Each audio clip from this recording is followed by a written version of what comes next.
Hello friends, तो चलिए हम लोग जावा के कोर्स को आगे बढ़ाते हैं। अपने पिछले वीडियो में यार हमने लैम्डा एक्सप्रेशन के बारे में सीखा था, जो कि एक जावा 8 का फीचर था।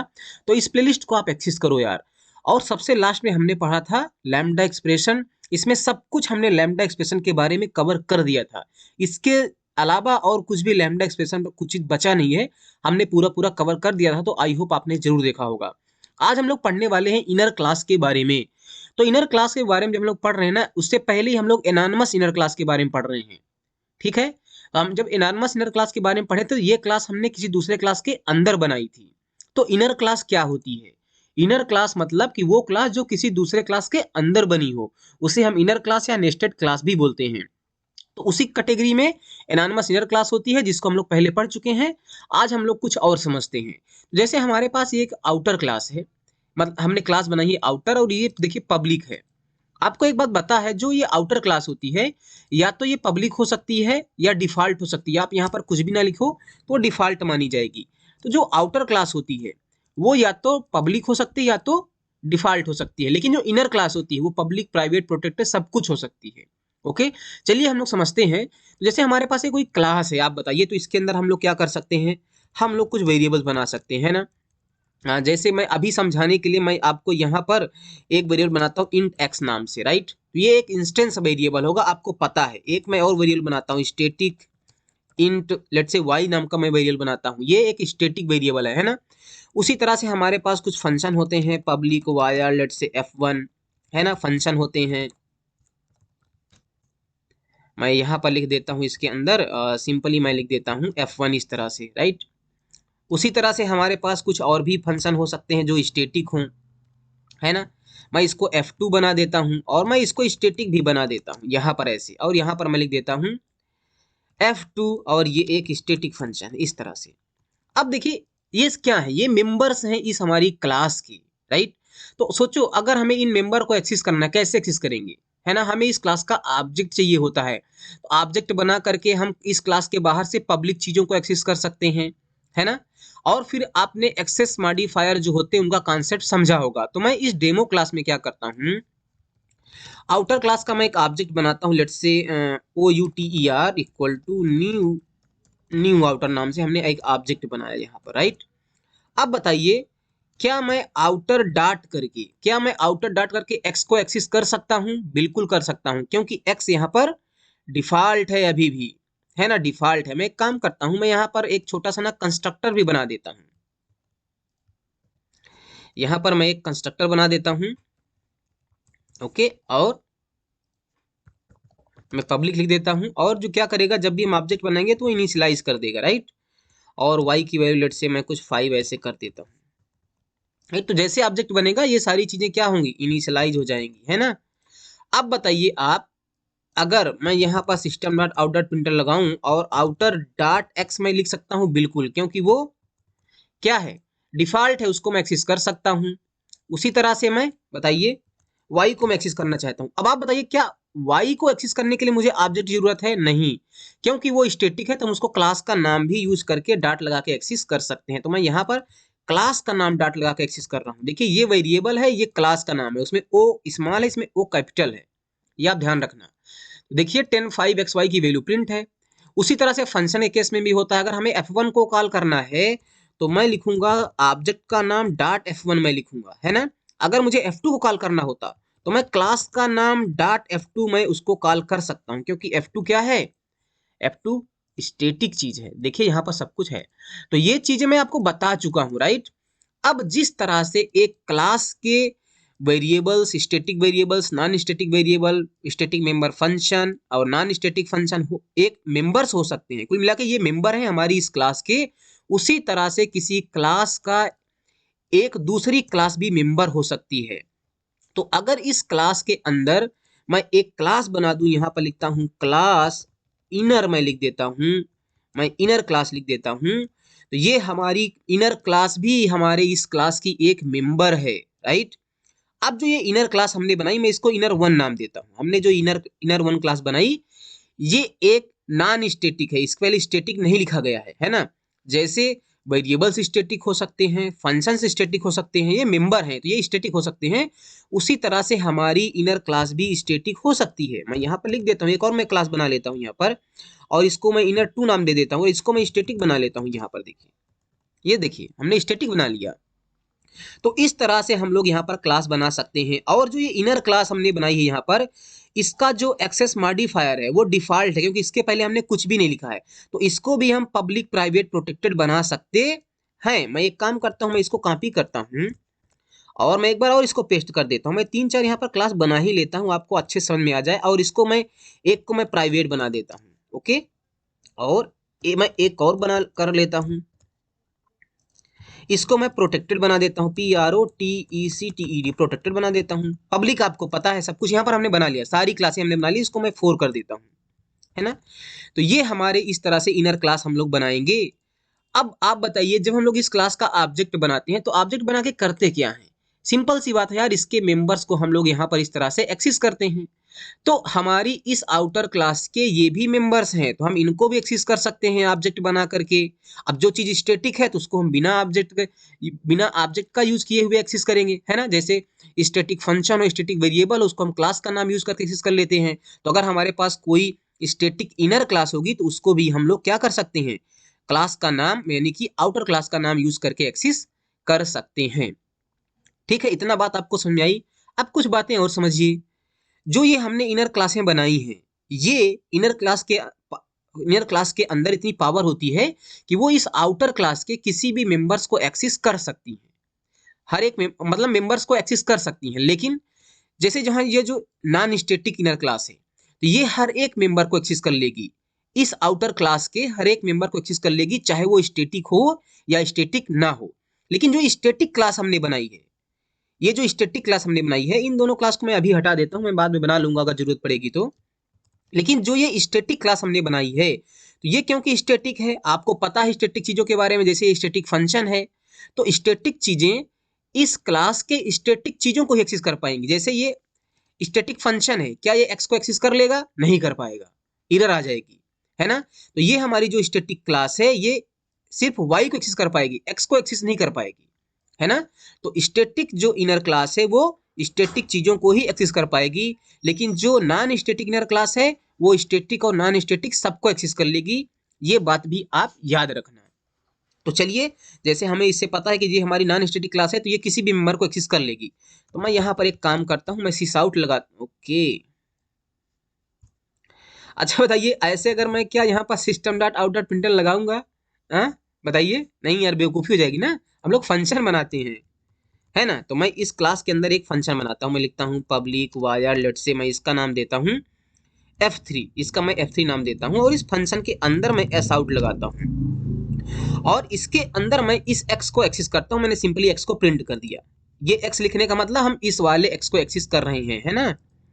और हम लोग चाहें तो हम लोग y को भी एक्सेस कर सकते हैं इस तरह से। तो x और y की जो भी वैल्यू होगी हमें मिल जाएगी। उसी तरह से हम इसके अंदर भी, जो हमारी स्टैटिक क्लास है, इसके अंदर भी हम लोग फंक्शन बनाते हैं। और इसको मैं, क्या मुझे फंक्शन का नाम चेंज करने की जरूरत है? नहीं है, लेकिन मैं चेंज कर देता हूँ, कंफ्यूजन ना हो, क्योंकि वो दोनों अलग अलग क्लास में सेम नाम से फंक्शन हो सकते हैं। अब देखिए, ये यहाँ पर x को एरर जनरेट कर रहा है। क्यों कह रहा है कि आप x को एक्सेस नहीं कर सकते?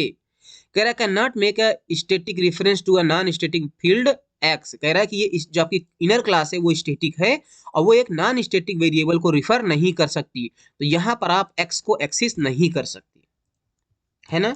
अच्छा, क्या इस फंक्शन के अंदर से, F4 फंक्शन के अंदर से आप F2 को कॉल कर सकते हैं? ऐसे अगर मैं यहाँ पर लिखूं F2, ऐसे फंक्शन कॉल कर लिया, कर सकते हैं? देखिए यहाँ पर कर सकते हैं।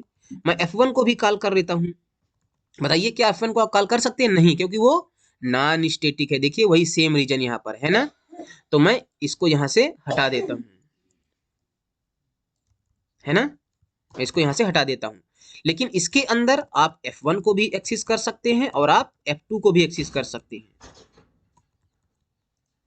है ना। क्योंकि वो हमारी जो ये क्लास है ये स्टैटिक नहीं है। तो इतना बात समझ में आपको आई कि जो ये इनर क्लास हमने बनाई है, ये इस आउटर क्लास के वो वाले कौन से मेंबर जिनको एक्सेस कर लेगी। ठीक, सिंपल बात, राइट, समझ में आ गया आपको। अब आप बताइए कि जब हम लोग आउटर क्लास का ऑब्जेक्ट बनाते हैं तो सिंपली कैसे बनाते हैं, ऐसे लिख करके बनाते हैं। अच्छा मैं ये सारे स्टेटमेंट अभी यहाँ से हटाता हूँ। हमें अगर आउटर क्लास का ऑब्जेक्ट बनाना है तो हम लोग ऐसे बनाते हैं, आपको पता भी है। अब मुझे इनर क्लास का ऑब्जेक्ट बनाना है, तो यहाँ पर जो इनर वन और इनर टू हमारे पास इनर क्लासें हैं, हमें इनका ऑब्जेक्ट बनाना है। अब ये चीज आपको सीखना है कि इनका हम ऑब्जेक्ट कैसे बनाएंगे। अगर ये आउटर क्लास होती तो आपको पता है यार, सिंपल आप इस तरह से लिख करके आप ऑब्जेक्ट बना लेते।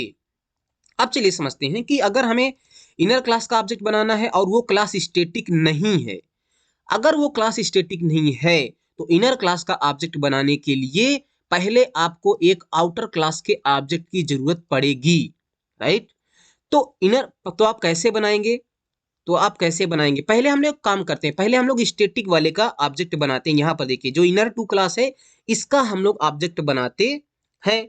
आप बताइए ये एक स्टैटिक है, अगर ये स्टैटिक है तो क्या मैं इनर टू क्लास को आउटर क्लास का नाम यूज करके एक्सेस कर सकता हूं? बिल्कुल। जैसे अगर हमारे पास इनर टू का ऑब्जेक्ट बनाना हो तो हम लोग कैसे लिखेंगे, इनर ऐसे ही सिंपल तरीके से लिखते हैं, inner two equal to inner two, inner two, inner two equal to new inner two, ऐसे। लेकिन ऐसे हम लोग इसको नहीं बना सकते क्योंकि एक इनर क्लास है, इसलिए इरर दे रहा है। अब आप बताइए कि कोई चीज स्टैटिक है तो हम लोग उसको कैसे एक्सेस करते हैं, आउटर क्लास का नाम डॉट लगा करके, है ना। तो हम लोग सिंपली इसको कॉपी करेंगे और इनर टू लिखना है तो हम लोग आउटर क्लास का नाम डॉट लगाएंगे, ऐसे आउटर क्लास का नाम डॉट, यहाँ पर इनर टू लिखा है तो आउटर क्लास का नाम डॉट लगाएंगे, ऐसे। तो हमने ऐसे ऑब्जेक्ट बनाया अपनी इनर क्लास का, जो कि एक स्टैटिक इनर क्लास है। समझ में बात आपको, हमने किस तरह से ऑब्जेक्ट बनाया, ठीक है। अब जो क्लास यहाँ पर इनर वन है वो स्टैटिक नहीं है, तो उसका ऑब्जेक्ट हम लोग कैसे बनाएंगे, उसका ऑब्जेक्ट कैसे बनाएंगे, उसका ऑब्जेक्ट बनाने के लिए मैं यहाँ पर आपको थोड़ा सा चेंज करना पड़ेगा। आपको आउटर क्लास का नाम लिखना है आउटर डॉट इनर वन। देखिए जब हमने आउटर डॉट किया तो यहाँ पर सारी चीजें विजिबिलिटी जो भी दिख रही है, तो हम इनर टू को एक्सेस कर सकते हैं और इनर वन को भी एक्सेस कर सकते हैं। तो हमें इनर वन का ऑब्जेक्ट चाहिए, तो मैं लिखता हूं इनर वन इक्वल टू और फिर मुझे आउटर क्लास के ऑब्जेक्ट का जो हमने बनाया उसका नाम लिखना है डॉट लगा करके न्यू इनर वन का, ऐसे ऑब्जेक्ट बनाना है। समझ में बात आपको आई? देखिए यहां पर आप डिफरेंस समझिए दोनों में। ये तो बहुत सिंपल है, ये तो बहुत सिंपल है। अगर स्टैटिक है तो जहां जहां भी आप इनर टू लिख रहे हो वहां वहां के पहले आउटर डॉट लगा दो, क्योंकि स्टैटिक चीजों को हम लोग आउटर डॉट लगा करके एक्सेस कर सकते हैं। लेकिन अगर आपकी क्लास स्टैटिक नहीं है तो लेफ्ट हैंड साइड में बिल्कुल सेम टू सेम होगा ऐसे ही। लेकिन राइट हैंड साइड में जब क्लास स्टैटिक नहीं है तो आपको आउटर क्लास के ऑब्जेक्ट का नाम लिखना है डॉट लगा करके न्यू इनर वन लिख करके, इस तरह से ऑब्जेक्ट बनाना पड़ेगा। इस तरह से हमने अपनी दोनों जो इनर क्लासें हैं स्टैटिक और नॉन स्टैटिक दोनों का हमने ऑब्जेक्ट बना लिया। अब हमारे पास अगर ऑब्जेक्ट बन गया तो सिंपल सी आपको बात पता है, जैसे अगर आपके पास आउटर क्लास का ऑब्जेक्ट है तो आप उसके उसके मेंबर्स को कब कहां कैसे एक्सेस कर सकते हैं वो चीजें आपको पता है, अब वो मैं नहीं बताऊंगा, है ना। तो इसी इसी तरह से आपको इनर वन और इनर टू दो ऑब्जेक्ट मिल गए, है ना। तो आप उसके मेंबर्स को एक्सेस कर लोगे ना। अब सिंपल सी बात है यार, ऑब्जेक्ट मिल गया तो आपको वही पुराना काम सेम करना है। जैसे इनर वन ये जो ऑब्जेक्ट है हमारी इस वाली क्लास का है, तो इसका मेंबर्स कौन सा है, इसका मेंबर्स F3 है। तो F3 को हम लोग इनर वन क्लास का ऑब्जेक्ट का यूज करके F3 को हम लोग कॉल कर सकते हैं। कैसे, ये इनर वन है तो हम लोग यहाँ पर लिखेंगे इनर वन डॉट लगाएंगे और F3 जैसे हम लिखेंगे, देखिए यहाँ पर आ रहा है, हम लोग F3 को कॉल कर सकते हैं, है ना। F3 का अगर कोई और मेंबर होता तो हम लोग उसको भी एक्सेस कर लेते। ठीक सिंपल है। अब यार आपको पता है जैसे मेंबर को एक्सेस करना है, ऑब्जेक्ट ऑब्जेक्ट अगर मिल गया आपको तब मेंबर को एक्सेस करना तो आपको पहले से आता है, कितना एग्जाम्पल हम लोग कर चुके हैं। उसी तरह से अगर हमारे पास इनर टू का ऑब्जेक्ट है तो क्या हम लोग F4 को एक्सेस कर सकते हैं? बिल्कुल कर सकते हैं, है ना। तो ऐसे हम लोग लिखेंगे इनर टू डॉट F4 लिखेंगे। देखिए F4 को हम लोग एक्सेस कर लेते हैं, है ना। मैं इसको रन करता हूं तो देखिए यहाँ पर 10 5 F1 F2 सब प्रिंट है, पता नहीं क्या क्या प्रिंट है। तो F1 को हमने कॉल किया तो ये पहले 10 5 प्रिंट किया होगा x और y की वैल्यू। F1 को कॉल किया तो F1 प्रिंट होगा, F2 कॉल किया तो F2 स्टैटिक प्रिंट होगा। तो चार चीजें यहाँ से इससे प्रिंट है। और जब यहाँ से हमने F4 कॉल किया तो ये y की वैल्यू प्रिंट करेगा 5, और F2 को कॉल किया गया है तो F2 स्टैटिक प्रिंट करेगा। समझ में बात आपको आई कि नहीं आई? बिल्कुल आपको ये बात समझ में आनी चाहिए। अब आप यहाँ पर समझिए, जैसे ये जो इनर वन क्लास है हमारे इस यहाँ पर, इसके अंदर अगर मैं एक स्टैटिक मेथड बनाऊँ, चलिए मैं बनाता हूँ। मैं लिखता हूँ पब्लिक वायर्ड और मैं लिखता हूँ F5 और ऐसे। तो ये एक स्टैटिक मेथड नहीं है, तो पब्लिक स्टैटिक पहले मैं लगाता हूँ और मैं यहाँ पर पहले system dot out dot println लिखता हूँ। मैं लिखूंगा यहाँ पर F5 लिखता हूँ और इनर वन लिखता हूँ और मैं लिखता हूँ स्टैटिक। ओके, और इसको मैं यहाँ से स्टैटिक बना देता हूँ। अब यहाँ पर आप ऑब्जर्व करिए, एक कंपाइल टाइम इधर आ गई। क्या कह रहा है कि the method I5 can not be declare static, static method can only be declare in a static और टॉप लेवल टाइप। ये क्या बोल रहा है कि आपने जो यहाँ पर स्टैटिक मेथड बना दिया, आप यहाँ पर नहीं बना सकते। तो इस तरह से कोई भी क्लास जो इनर क्लास है और वो स्टैटिक नहीं है, तो उसके अंदर आप इस तरह से स्टैटिक मेथड नहीं बना सकते। अभी के लिए याद रखना, हमने अपने सिस्टम में शायद से जावा 14 इंस्टॉल करके रखा है, तो अभी आप यहाँ पर नहीं कर सकते।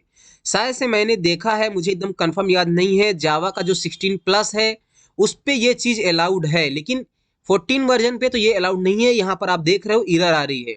तो कोई भी अगर क्लास जो इनर क्लास है और नॉन स्टैटिक है, तो उसके अंदर आप स्टैटिक मेथड आप नहीं बना सकते। ओके, तो यहाँ पर तो आप नहीं बना सकते, लेकिन क्या आप क्लास इनर क्लास जो स्टैटिक है उसके अंदर आप इस तरह से ये बना सकते हो। बिल्कुल, देखिए यहाँ पर ये बन गया, कोई एरर नहीं आई है। मैं यहाँ पर लिख देता हूँ इनर टू।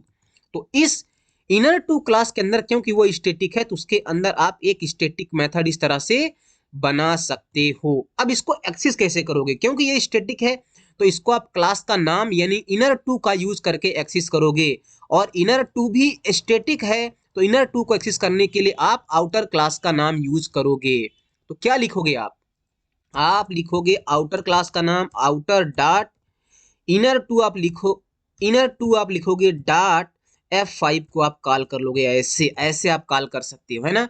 आप लास्ट वाली लाइन को देखना, यहाँ पर देखिए F5 inner to static print हो रहा है। तो ये सारी चीजें आपको समझ में आनी चाहिए बहुत आराम से, अच्छे से, राइट। तो देखिए यहाँ पर हम लोगों ने सब कुछ कर लिया है। आई होप ये सारी चीजें आपको समझ में आई होंगी। अच्छा, ये मेथड पब्लिक है अभी के लिए। अगर मैं इसको प्रोटेक्टेड बना दूं, PROTECTED, अगर मैं इसको प्रोटेक्टेड बना दूं ऐसे, तो क्या मैं इनर वन क्लास का ऑब्जेक्ट यूज करके F3 को एक्सेस कर सकता हूं? बिल्कुल। इनर वन का यहां पर हमने ऑब्जेक्ट बना, F3 को हम लोग एक्सेस कर पा रहे हैं, कोई रन नहीं आ रही। अगर क्यों हम लोग प्रोटेक्टेड चीजों को सेम पैकेज में किसी भी क्लास में एक्सेस कर सकते हैं। तो जैसे जो ये हमारी जो ये डेमो क्लास है, ये डेमो क्लास हमारी कौन से पैकेज में है, यहाँ पर आप लेफ्ट हैंड साइड में देखिए, डेमो क्लास का और आउटर क्लास जो हमने बनाई है, दोनों क्लास हमारे सेम पैकेज में है, इसलिए हम लोग प्रोटेक्टेड चीजों को एक्सेस कर ले रहे हैं। लेकिन F3 को मैं तब एक्सेस नहीं कर पाऊंगा अगर मैं डेमो क्लास को किसी दूसरे पैकेज में बना दूं। तो यहाँ पर हमने एक पैकेज बना के रखा है, अगर मैं F3 को यहाँ से उठा के डेमो क्लास को उठा के यहाँ पर ऐसे मूव कर दूं, ओके कर दूं, तो हमारी जो ये डेमो क्लास है दूसरे पैकेज में पहुंच गई, और दूसरे पैकेज में अगर पहुंच गई तो बाकी तो सब कुछ परफेक्ट है, लेकिन हम इस F3 को एक्सेस नहीं कर पाएंगे। ये देखिए यहाँ पर। अच्छा, F3 के अलावा भी हम लोग इनर वन इनर टू को भी एक्सेस नहीं कर पाएंगे। क्यों? क्योंकि देखो भैया, जो इनर वन है वो डिफॉल्ट है, इनर टू जो है वो डिफॉल्ट है, और डिफॉल्ट चीजों को तो हम लोग सिर्फ और सिर्फ सेम पैकेज में ही एक्सेस कर सकते हैं। सेम पैकेज किसी दूसरी क्लास में, हमारी ये डेमो क्लास ही क्या पहुंच गई यार, दूसरे पैकेज में पहुंच गई। तो अगर मैं इनको प्रोटेक्टेड बना दूं, मैं लिखता हूं TECTED प्रोटेक्टेड बना दूं, तो क्या मैं इनको दूसरी क्लास में एक्सेस कर सकता हूं? मैं इसको प्रोटेक्टेड बना देता हूं, दोनों को प्रोटेक्टेड हमने बना दिया। अब आप यहां पर आइए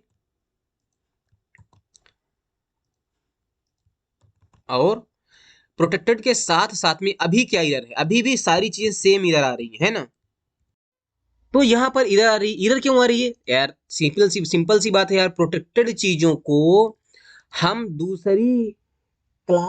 दूसरे पैकेज के किसी क्लास में तभी एक्सेस कर पाएंगे जब वो चाइल्ड क्लास हो।